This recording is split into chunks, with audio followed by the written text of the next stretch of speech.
in the public domain. Chapter 29. The Black Spot Again.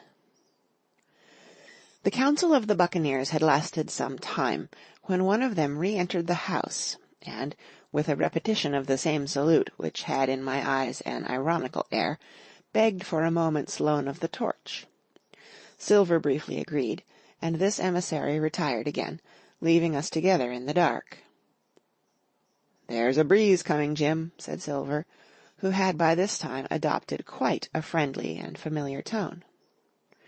I turned to the loophole nearest me and looked out. The embers of the great fire had so far burned themselves out, and now glowed so low and duskily that I understood why these conspirators desired a torch. About halfway down the slope to the stockade they were collected in a group. One held the light, another was on his knees in their midst, and I saw the blade of an open knife shine in his hand, with varying colours, in the moon and torchlight. The rest were all somewhat stooping, as though watching the manoeuvres of this last. I could just make out that he had a book as well as a knife in his hand, and was still wondering how anything so incongruous had come in their possession, when the kneeling figure rose once more to his feet, and the whole party began to move together towards the house. "Here they come," said I, and I returned to my former position, for it seemed beneath my dignity that they should find me watching them. "Well, let 'em come, lad, let 'em come," said Silver cheerily. "I've still a shot in my locker." The door opened, and the 5 men, standing huddled together just inside, pushed one of their number forward. In any other circumstances it would have been comical to see his slow advance, hesitating as he set down each foot, but holding his closed right hand in front of him. "Step up, lad," cried Silver. "I won't eat you. Hand it over, lubber. I know the rules, I do. I won't hurt a deputation." Thus encouraged, the buccaneer stepped forth more briskly, and having passed something to Silver, from hand to hand, slipped yet more smartly back again to his companions. The sea-cook looked at what had been given him. "The Black Spot. I thought so," he observed. "Where might you have got the paper? Why, hello, look here now, this ain't lucky. You've gone and cut this out of a Bible. What fools cut a Bible?" "Ah, there," said Morgan, "there, what did I say? No good'll come of that, I said." "Well, you've about fixed it now among you," continued Silver. "You'll all swing now, I reckon. What soft-headed lubber had a Bible?" "It was Dick," said one. "Dick, was it? Then Dick can get to prayers," said Silver. "He's seen his slice of luck, has Dick, and you may lay to that." But here the long man with the yellow eyes struck in. "Belay that talk, John Silver," he said. "This crew has tipped you the Black Spot in full council, as in duty bound. Just you turn it over, as in duty bound, and see what's wrote there. Then you can talk." "Thank'ee, George," replied the sea-cook. "You always was brisk for business, and has the rules by heart, George, as I'm pleased to see. Well, what is it, anyway? Ah, deposed. That's it, is it? Very pretty wrote, to be sure, like print, I swear. Your hand a-right, George? Why, you was getting quite a leading man in this here crew. You'll be cap'n next, I shouldn't wonder. Just oblige me with that torch again, will you? This pipe don't draw." "Come now," said George, "you don't fool this crew no more. You're a funny man, by your account, but you're over now, and you'll maybe step down off that barrel, and help vote." "I thought you said you knowed the rules," returned Silver contemptuously.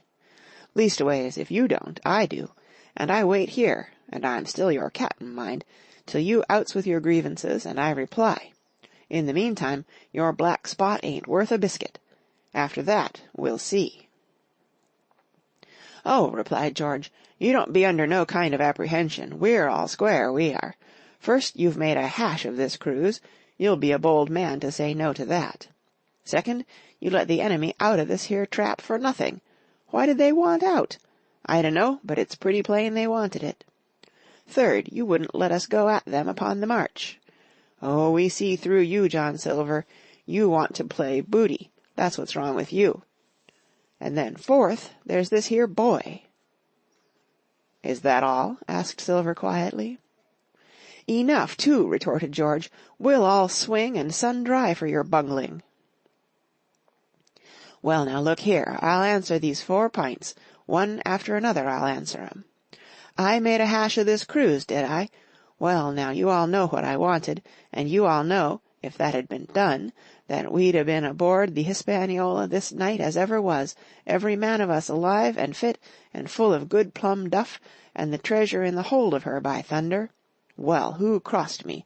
Who forced my hand, as was the lawful cap'n? Who tipped me the black spot the day we landed, and began this dance? Ah, it's a fine dance, I'm with you there, and looks mighty like a hornpipe in a rope's end at Execution Dock by London town, it does. But who done it? Why, it was Anderson, and Hands, and you, George Merry. And you are the last above board of that same meddling crew, and you have the Davy Jones's insolence to up and stand for cap'n over me. You, that sank the lot of us. By the powers, but this tops the stiffest yarn to nothing." Silver paused, and I could see by the faces of George and his late comrades that these words had not been said in vain. "That's for number 1, cried the accused, wiping the sweat from his brow, for he had been talking with a vehemence that shook the house. "Why, I give you my word, I'm sick to speak to you. You've neither sense nor memory, and I leave it to fancy where your mother's was that let you come to sea. Sea! Gentlemen of fortune, I reckon tailors is your trade." "Go on, John," said Morgan. "Speak up to the others." "Ah, the others," returned John. "They're a nice lot, ain't they? You say this cruise is bungled. Ah, by gum, if you could understand how bad it's bungled, you would see. We're that near the gibbet that my neck's stiff with thinking on it. You've seen 'em, maybe, hanged in chains, birds about 'em, seamen pinting 'em out as they go down with the tide. 'Who's that?' says one. 'That? Why, that's John Silver. I knowed him well,' says another. And you can hear the chains a-jangle as you go about and reach for the other boy. Now, that's about where we are, every mother's son of us, thanks to him, and Hands, and Anderson, and other ruination fools of you. And if you want to know about number 4, and that boy, why, shiver my timbers, isn't he a hostage? Are we a-going to waste a hostage? No, not us. He might be our last chance, and I shouldn't wonder. Kill that boy? Not me, mates. And number 3? Ah, well, there's a deal to say to number 3. Maybe you don't count it nothing to have a real college doctor come to see you every day. You, John, with your head broke, or you, George Merry, that had the egg shakes upon you not 6 hours agone, and has your eyes the colour of lemon peel to this same moment on the clock. And maybe perhaps you didn't know there was a concert coming either, but there is, and not so long till then, and we'll see who'll be glad to have a hostage when it comes to that. And as for number 2, and why I made a bargain, well, you came crawling on your knees to me to make it. On your knees you came, you was that downhearted, and you'd have starved, too, if I hadn't. But that's a trifle. You look there, that's why." And he cast down upon the floor a paper that I instantly recognized, none other than the chart on yellow paper with the 3 red crosses that I had found in the oilcloth at the bottom of the captain's chest. Why the doctor had given it to him was more than I could fancy. But if it were inexplicable to me, the appearance of the chart was incredible to the surviving mutineers. They leaped upon it like cats upon a mouse. It went from hand to hand, one tearing it from another, and by the oaths and the cries and the childish laughter with which they accompanied their examination, you would have thought, not only were they fingering the very gold, but were at sea with it, besides, in safety. "Yes," said one, "that's Flint, sure enough. J.F., and a score below, with a clove hitch to it. So he done ever." "Mighty pretty," said George, "but how are we to get away with it, and us no ship?" Silver suddenly sprang up, and supporting himself with a hand against the wall, "Now I give you warning, George," he cried. "One more word of your sauce, and I'll call you down and fight you. How? Why, how do I know? You had ought to tell me that, you and the rest, that lost me my schooner, with your interference, burn you. But not you, you can't. You hain't got the invention of a cockroach, but civil you can speak, and shall, George Mary, you may lay to that." "That's fair enow," said the old man Morgan. "Fair, I reckon so," said the sea cook. "You lost the ship, I found the treasure. Who's the better man at that? And now I resign, by thunder. Elect whom you please to be your cap'n now. I'm done with it." "Silver!" they cried. "Barbecue forever! Barbecue for cap'n!" "So that's the tune, is it?" cried the cook. "George, I reckon you'll have to wait another turn, friend, and lucky for you as I'm not a revengeful man. But that was never my way. And now, shipmates, this black spot, 'tain't much good now, is it? Dick's crossed his luck and spoiled his Bible, and that's about all." "It'll do to kiss the book on still, won't it?" growled Dick, who was evidently uneasy at the curse he had brought upon himself. "A Bible with a bit cut out," returned Silver derisively. "Not it. It don't bind no more'n a ballad book." "Don't it, though?" cried Dick with a sort of joy. "Well, I reckon that's worth having, too." "Here, Jim, here's a curiosity for you," said Silver, and he tossed me the paper. It was a round, about the size of a crown piece. One side was blank, for it had been the last leaf.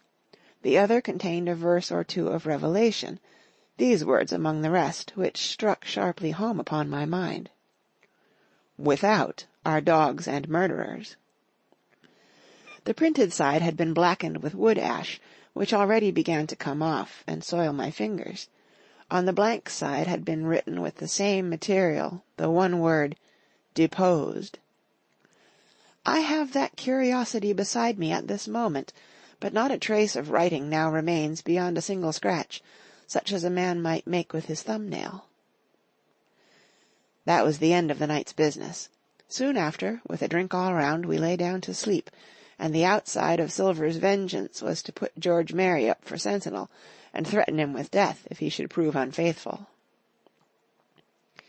It was long ere I could close an eye, and heaven knows I had matter enough for thought in the man whom I had slain that afternoon, in my own most perilous position, and above all in the remarkable game that I saw Silver now engaged upon, keeping the mutineers together with one hand, and grasping, with the other, after every means, possible and impossible, to make his peace and save his miserable life.